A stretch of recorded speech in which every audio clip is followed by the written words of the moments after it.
un vrai respect de la personne, de qui elle est, comment elle fonctionne. On va même chercher ça, à comprendre en profondeur son fonctionnement.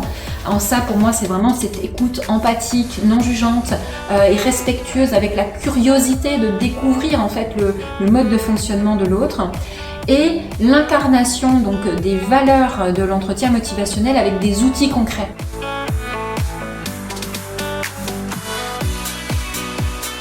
En 2012, je recommence toute ma formation. En fait, ma première formation en entretien motivationnel, elle date de 2006-2007, au démarrage du Repop. Je me dis, a posteriori, c'est quand même fou, on a un métier où au centre de ce qu'on fait avec les gens, c'est communiquer.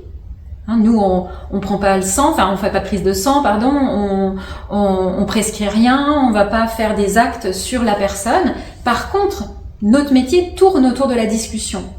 Et ben, pour autant, on n'a pas de formation à la communication. Et on n'a même pas de prise de conscience des enjeux qu'il peut y avoir quand on communique avec une personne. Donc vraiment, l'entretien motivationnel, pour moi aujourd'hui, c'est vraiment la clé de voûte de toute cette approche pour les patients. Pour être congruent en tout cas avec les valeurs et l'esprit dans lequel j'ai envie d'accompagner les gens. Avec la formation ETP, j'étais plutôt dans, tu vois, suivre, c'est-à-dire, ils me disaient de quoi ils avaient besoin et finalement, je suivais ce qu'ils voulaient. Et en même temps, je savais plus trop comment me positionner.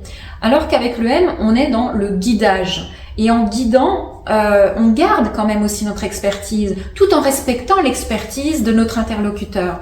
Donc, c'est un vrai respect de la personne, de qui elle est, comment elle fonctionne. On va même chercher ça, à comprendre en profondeur son fonctionnement. En ça, pour moi, c'est vraiment cette écoute empathique, non jugeante et respectueuse, avec la curiosité de découvrir en fait le mode de fonctionnement de l'autre.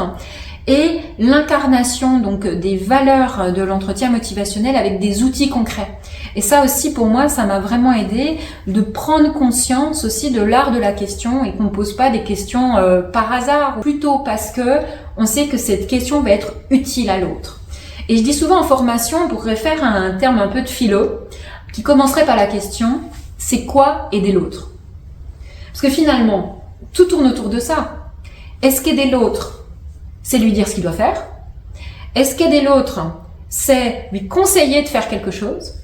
Ou est-ce qu'aider l'autre, c'est l'aider à réfléchir à ce qu'il souhaite faire et à comment il souhaite le mettre en œuvre? C'est-à-dire, c'est l'aider à faire tout seul. Et je pense que là aussi, c'est quelque chose de central dans cette relation d'aide. Et là, quel que soit notre métier d'ailleurs, professionnel de l'aide, ça peut être autant des professionnels de santé, des coachs ou autres, c'est de s'interroger au niveau éthique de notre manière d'aider l'autre. Si on est sauveur, déjà, ça peut pas coller. On n'est pas là pour sauver l'autre, on est là pour l'aider à se sauver tout seul. Si je le dis un peu comme ça. Si je prends un exemple, c'est celui du conseil. Parce que je trouve que, en tout cas dans notre métier de diète, il est assez central. Donner des conseils aux personnes, c'est un petit peu, même au début, moi je pensais que c'était mon mandat. C'était pourquoi je faisais ce métier, c'était pour donner des conseils de bien manger aux gens. Alors, je dis pas qu'il faut pas conseiller, mais par contre, c'est comment on partage ces conseils. Donc si on le partage du tac au tac, direct, il dit quelque chose et je lui conseille mon conseil, j'empiète sur sa capacité à réfléchir et surtout je n'honore pas la personne qu'elle est avec potentiellement son autonomie de réfléchir. Donc en entretien motivationnel, pour être complètement congruent avec l'idée du partenariat mais aussi l'idée de l'empowerment, de laisser la personne réfléchir et décider pour elle-même et par elle-même, je vais commencer en lui demandant son consentement. Donc savoir, est-ce que ça vous irait si là je pourrais vous donner peut-être un conseil ou une information autour par exemple de ce qui pourrait engendrer des problématiques de poids. Et donc si elle nous dit oui, on peut poursuivre. Si elle nous dit non, on s'arrête là, c'est pas une question de politesse. Et donc si elle est intéressée, donc on va pouvoir offrir notre information, mais vraiment avec l'état d'esprit que ce n'est qu'une pièce parmi d'autres et surtout parmi les pièces de la personne. C'est pas la pièce centrale qu'il va falloir qu'elle suive, notamment si c'est un conseil. Donc, je lui offre mon info ou mon conseil et surtout, je ne termine pas là. Je termine par une question pour que la personne puisse transposer ce qu'elle souhaite en faire, puisse se ressaisir de son pouvoir d'agir.